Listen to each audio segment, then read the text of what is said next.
bills, going to work, actually being a productive human, then, it gets in the way. But, and I'm down. I hear you. But she comes off. She admits she's got an issue with it. She's got a problem. So that means you're going to work and all you're thinking about is fucking, I want to fuck. Jesus, let's fuck. Okay, for a woman, I can, and no offense, women, I ain't trying to call anything out, but I think it's a lot easier for a woman to be a sex addict than a male. They don't have to have reboot time, so to speak. I mean, from a physical point of view. Yeah, from a physical point of view, yes. We got to have reboot time at some point. You can't just, you can't work that motherfucker straight like that. It doesn't, the male body functions don't work like that. Now, a woman, on the other hand, a little bit of lube, and you're good to go. But there's so much more deep into this besides the actual sexual addiction. Most of the time, it has to do with something psychological. There was something that happened with them in the past, or a specific event, whether they've been abused sexually, neglected, reprimanded, told that they weren't good enough, or it could be somebody who's simply just seeking attention. Right. They get acceptance from sexual pleasure, or knowing that somebody is willing to, lay it down with them, so to speak. So it's, to me, I haven't really found someone who's just purely just a sexual animal just for the fact that they're, a sexual animal. It's always derived from somewhere, Right. There's a rhyme and reason why they act that way. Right. So.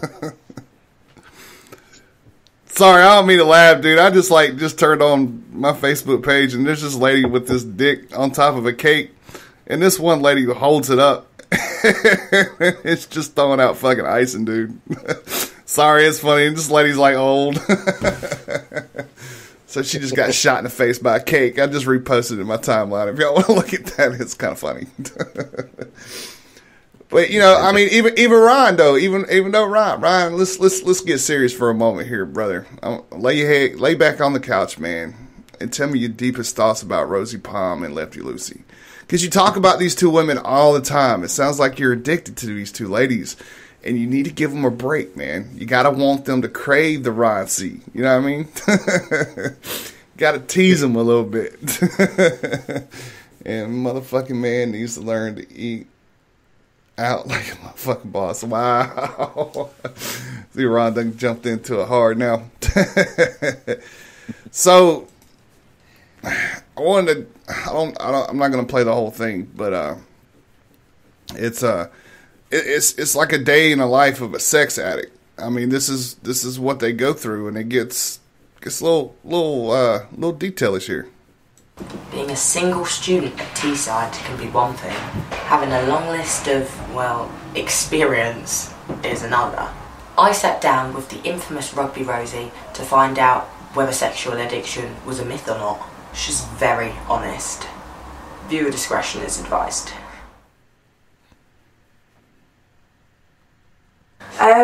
It's usually people I know. During Freshers it was not people I know at all.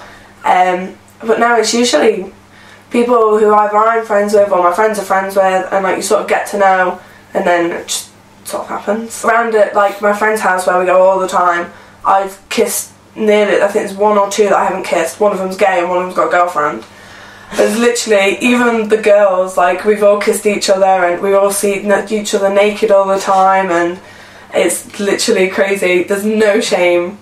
It's so easy, especially at Teesside, just to go out and sleep with people, and half the time it doesn't even matter if you're in a relationship, because you just go out and there's so many different options.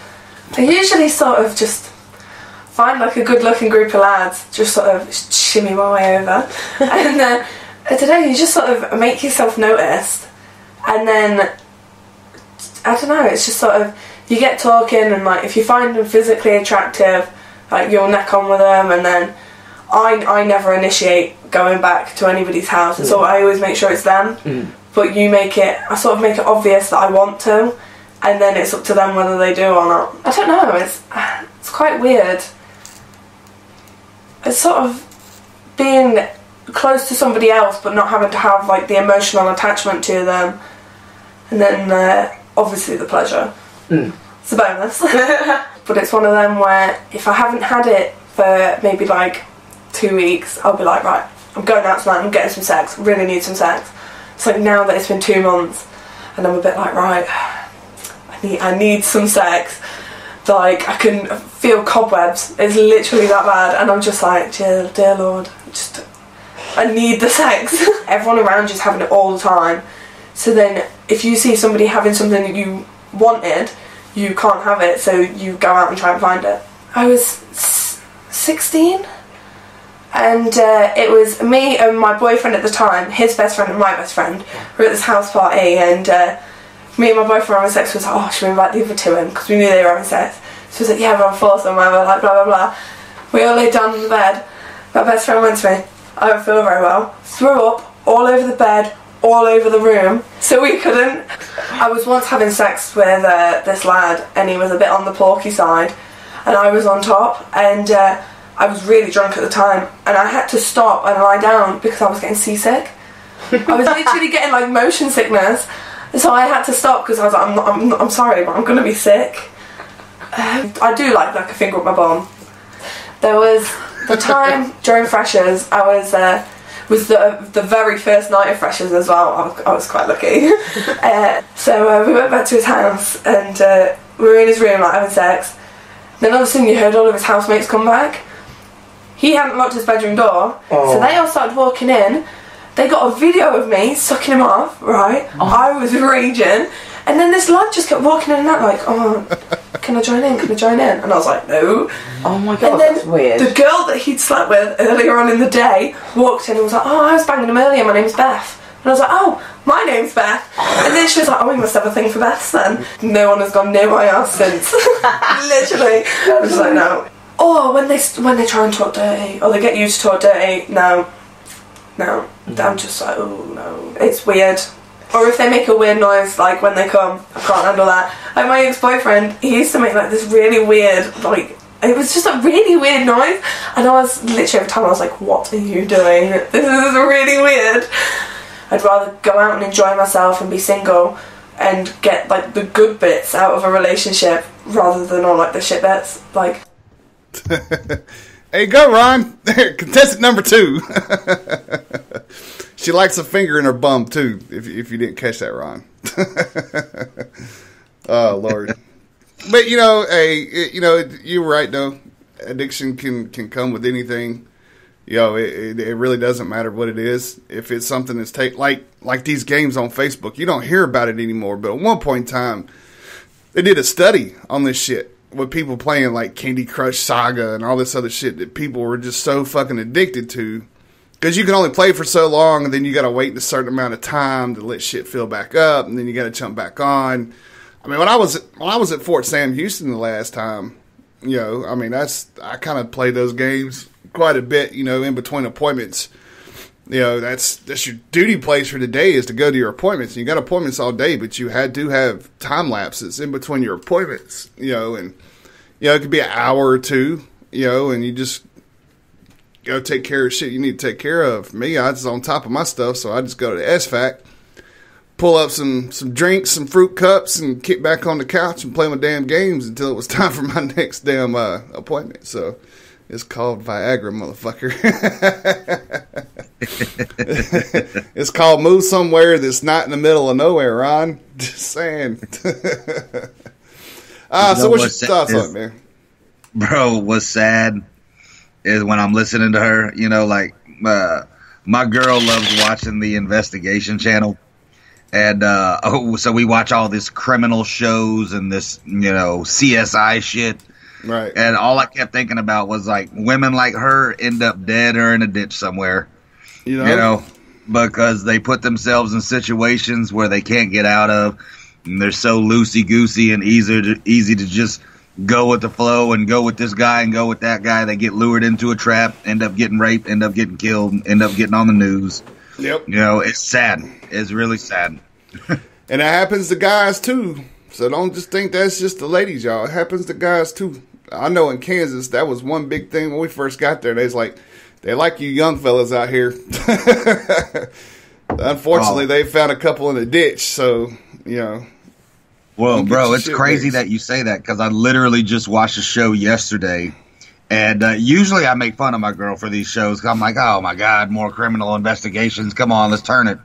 Right. Which I turn it to something more simpler like Family Guy or whatever. So she makes fun of me. But regardless, I started watching the show. It was set in South Padre Island, spring break. It was 4 guys. They ended up going across the bridge to Mexico, you know, to go at, you know, underage drinking. It was legal, blah, blah, blah, whatever. And they ended up getting wasted. They were all together in a group.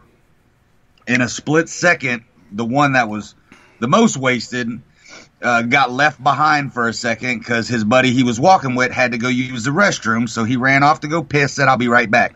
Right. In that time frame, 2 Mexicans grabbed him and took him and brought him 20 miles outside of the town into this farm. Come to find out, these guys were in some kind of crazy religious ritual where they had to use human sacrifices to have powers that would protect them while they were smuggling drugs, so that way they wouldn't get, you know, in trouble with the law, and they were protected by these demons or what have you. Right. So this kid basically got his head chopped off, and they put his brain inside of this damn garbage can as part of this ritual. And it was a weird chain of events how they even found out where he was at. But this guy was just openly admitting to him, like, yeah, we have him buried over here at the farm, and we had to use him for sacrifice and blah, blah, blah, whatever. And, you know, then he's like, oh, and by the way, we got, you know, 20 other people buried over here in the back, too. And it was like this crazy thing. But, yeah, the leader said, go over there. The Americans are on spring break. And find me one that's educated because we need his brain. And they just snagged the dude up, chopped him brain in the garbage can. Here you go. Just like that. You know, and this kid was, you know, promising future and a nice college and good family and, you know, was an all-American kid. And just like that, snap of a finger, done. And he got butchered and mutilated. It's crazy. Damn. Crazy. Shit, that's out there.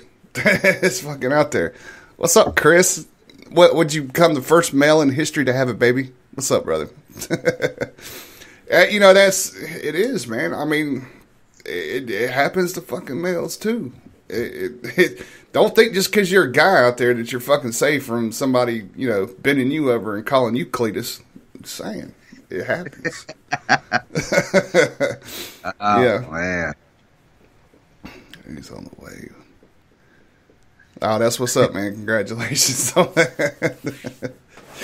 But so what's your thoughts on it, Chris? What you think about sex addicts? Are you a sex addict? I know you drive a truck, so you get to look down at all kinds of crazy shit.